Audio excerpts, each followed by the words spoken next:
Katika mseto wa taarifa zetu, joto la kisiasa linaendelea kupamba moto katika kaunti ya Bomet, huku maandamano yakishuhudiwa siku chache baada ya gavana Isaac Ruto kupata majeraha ambayo ilimsababisha kutafuta matibabu Afrika Kusini.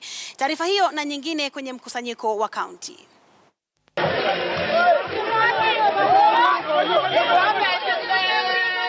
Ndivyo hali ilivyokuwa katika ngome ya chama cha mashinani Siongiroi.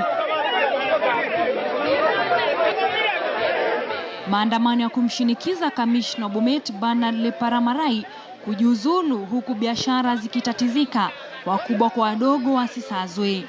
Gaiseri afanye investigation. Tunataka kujua where was this thing planned, by who and why? Kwa sababu kuna kila ishara ya kwamba hii ni kitu ilipangwa.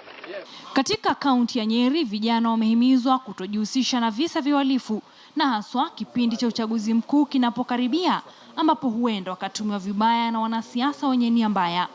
Kwenye warsha iliyoandaliwa kaunti ya Nyeri, vijana kutoka maeneo mbalimbali zikiwemo kaunti zingine walishawishiwa kutafuta vitega uchumi vya kuwainua. Kwingineko katika kaunti ya Kilifi, gavana Amason Kingi amewaonya wafisadi, akisisitiza kwamba kamwe serikali yake haitawasaza.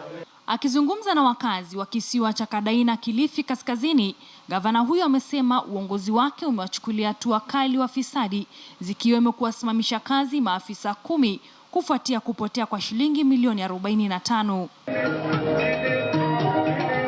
Na zaidi ya wakongwe 2000 wa zaidi ya miaka 60 kutoka kaunti ya Kericho wamefaidi kutokana na mradi wa kundi la mtandao wa WhatsApp kwa ushirikiano na mfanyabiashara Charles Langat.